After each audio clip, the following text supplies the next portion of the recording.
Hello everyone, we are the team of Monica's Nursing Academy Hamirpur. So today we will discuss with our previous topic, that is communicable diseases. इसमें हम chicken pox के बारे में पढ़ेंगे. Chicken pox की बात करें तो it is also known as varicella. इसे हम वेरिसिला कहते हैं. और इसके कॉजिटिव ऑर्गेनिज्म की बात करें तो that is varicella zoster virus. Varicella zoster virus which is also known as human herpes virus 3. इसे हम ह्यूमन हार्पीज वायरस 3 के नाम से भी जानते हैं. ठीक है. और इसके इंक्यूबेशन पीरियड ये इंपॉर्टेंट है कि कब होता है, कब से कब तक है, तो 14 से 16 दिन और सम टाइम 10 से 21 दिन हम बोल सकते हैं इसका देखने को मिलेगा.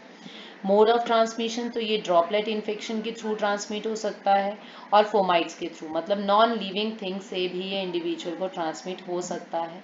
और फीटस में ये प्लेसेंटल बैरियर्स को क्रॉस कर कर अफेक्ट कर सकता है फीटस को. ठीक है. अगर पीरियड ऑफ इन्फेक्टिविटी पूछा गया कि कब से कब तक है पीरियड ऑफ इन्फेक्टिविटी, तो पीरियड ऑफ इन्फेक्टिविटी में आप बोल सकते हैं कि रैशेज अपीयर होने से 1 से 2 दिन पहले, before appearance of rashes, before appearance of rashes and 4 to 5 days after appearance of rashes. After 4 to 5 days thereafter आप बोलो कि रैशेज अपीयर होने से 2 दिन पहले ये हमें अफेक्ट करना शुरू कर देते हैं, मतलब कम्युनिकेट होना शुरू हो जाते हैं. और उसके बाद 4 से 5 दिनों तक जब तक रैशेज रहते हैं तब तक ये इंडिविजुअल को कम्युनिकेट कर सकते हैं. अब बात करते हैं इसके साइन एंड सिम्टम्स. तो इसके साइन एंड सिम्टम्स में आता है फीवर. ठीक है. रैशेज अपीयर होंगे. ठीक है. और पहले ट्रंक में, फेस पे एंड लिम्स पे, देन लिम्स की तरफ जाते हैं, जिन्हें हम बोलते हैं कि इनके रैशेज अपीयर होने का पैटर्न रहता है सेंट्रीपीटल. कौन से पैटर्न से यहाँ पे रैशेज जो हैं वो आपके स्प्रेड होंगे? सेंट्रीपीटल, मतलब पहले सेंटर में, पहले ट्रंक पे, फेस पे, देन लिम्स की तरफ जाएंगे. और यहाँ पे मैक्यूल्स बनते हैं, पेप्यूल्स, और जो रैशेज अपीयर होंगे दे वर इन प्लियोमॉर्फिज्म इन नेचर. प्लियोमॉर्फिज्म.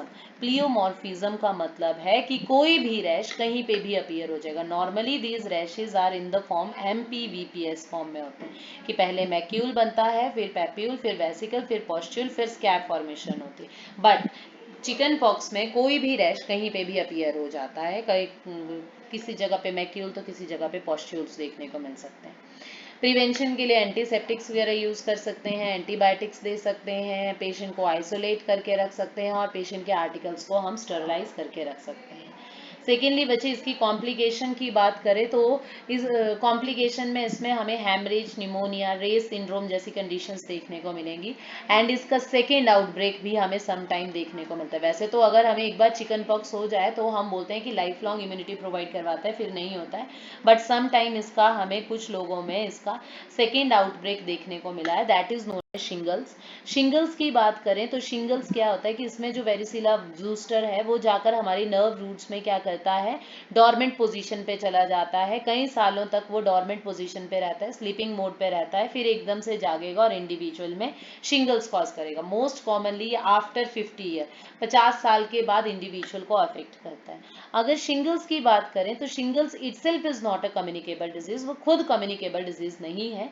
बट हाँ, अगर कोई इंडिविजुअल ऐसा आ जाता है जिसे पहले चिकन पॉक्स नहीं हुए हैं तो उसे चिकन पॉक्स होने के चांसेस इंक्रीज हो जाते हैं. और रिसेंटली अब हमारे पास वेरिसिला जूस्टर इम्यूनोग्लोबिन्स प्रेजेंट हैं. जब अगर कोई इंडिविजुअल चिकन पॉक्स के एक्सपोजर में आ गया तो वो एक्सपोजर के 72 घंटे के अंदर अंदर वेरिसिला जूस्टर इम्यूनोग्लोबिन से खुद को इम्यूनाइज कर सकता है और चिकन पॉक्स जैसी कंडीशन से बच सकता है. Next we will discuss about measles. Measles की बात करें तो ये भी एक हाईली इन्फेक्शियस वायरल डिजीज है which is also known as rubeola.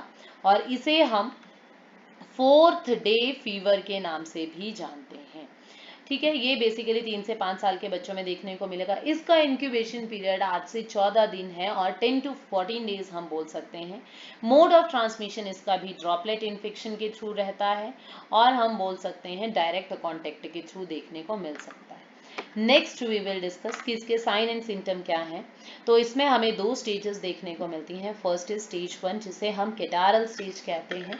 इसमें देखने को मिलेगा फीवर, रनिंग नोज, कफ, रेड स्पॉट्स की अपीयरेंस देखने को मिलती है माउथ में, वाटरिंग आइज देखने को मिलेगी जिन्हें हम कॉप्लिक स्पॉट कहते हैं।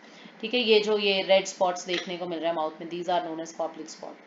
अब स्टेज 2 स्टेज ऑफ इरप्शन के नाम से जानी जाती है। इसमें रेड रैशेस देखने को मिलते हैं कान के पीछे, फोरहेड पर, और धीरे धीरे rashes all over the body spread हो जाते हैं। यहाँ पे क्वेश्चन पूछा जाता है कि what are the classical sign of measles.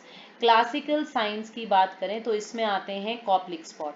Koplik spot की बात करें बच्चे तो ये वही जो मैंने अभी आपको बताया कि ब्लूइश आप बोल लोगे, ब्लूइश वाइट स्पॉट्स आपके चीक्स पे देखने को मिलेंगे, मोलर टीथ के बिल्कुल अपोजिट, जिनका बेस रेड होता है। ठीक है, और साथ में इसमें 3 सीज देखने को मिलते हैं, that is coryza, cough, conjunctivitis, ये देखने को मिलेंगे। ठीक है, अब ये जो कॉप्लिक स्पॉट है this is also known as cardinal sign. ये क्वेश्चन भी पेपर में आता है कि what is the cardinal sign of measles. ठीक है, दैट इज कॉप्लिक स्पॉट। अब बात करते हैं बच्चे इसकी कॉम्प्लिकेशन की। तो इसकी कॉम्प्लिकेशंस में हमें देखने को मिल सकता है निमोनिया, कॉम्प्लिकेशन ऑफ मीजल्स, ये क्वेश्चन पेपर में आ सकता है। Most common complication is pneumonia. Respiratory difficulties देखने को मिल सकती हैं, और साथ में डिफिकल्टीज बोलो या कॉम्प्लिकेशंस बोलो, एंड नेक्स्ट डायरिया यहाँ पे देखने को मिल सकता है।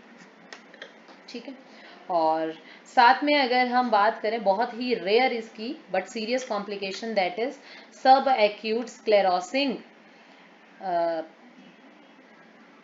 पैनएन्सेफलाइटिस। ठीक है, सब एक्यूट स्क्लेरोसिंग पैनएन्सेफलाइटिस, जो कि बहुत ही रेयर है बट बहुत सीरियस कॉम्प्लिकेशन है। इसमें ब्रेन की इन्फ्लामेशन देखने को मिलती है। एन्सेफलाइटिस की इन्फ्लामेशन मतलब हमें ब्रेन में इन्फ्लामेशन देखने को मिलेगी, और इसके डायग्नोसिस के लिए हमें CSF टेस्टिंग करनी पड़ती है। ठीक है, अब बात करते हैं कि इसकी प्रिवेंशन। तो इसकी प्रिवेंशन के लिए यूनिवर्सल इम्यूनाइजेशन प्रोग्राम में मीजल्स के अगेंस्ट 9 से 12 महीने के बच्चे को हम इम्यूनाइज करते हैं। ठीक है, मीजल वैक्सीन के थ्रू, और इसकी सेकेंड डोज जो है वो 16 से 24 मंथ पर दी जाती है। 9 मंथ 9 से 12 महीने पे दी जाती है मीजल्स की फर्स्ट डोज अलोन, अगर हमने मीजल्स लेना होता है, और इसकी सेकेंड डोज 16 से 24 महीने पे दी जाती है। और बाकी मेजर्स के लिए हम पेशेंट को आइसोलेट कर रखते हैं, और उसकी जितनी भी सिक्रीशंस हैं उन्हें हम डिसइंफेक्ट करेंगे, और विक्टिम की आईज को प्रोटेक्ट करेंगे, क्योंकि विटामिन ए और रेटिनॉल डेफिशिएंसी भी हमें मीजल्स में देखने को मिल सकती। कौन सी? विटामिन ए, रेटिनॉल डेफिशिएंसी भी इसमें हमें देखने को मिल सकती है। ठीक है, तो सप्लीमेंट्री जो भी इंडिविजुअल दोस्त who were suffering with measles, उन्हें सप्लीमेंट्री विटामिन ए भी हम साथ में इसमें प्रोवाइड करवाते हैं। So thank you. For more such videos you can like and subscribe our channel.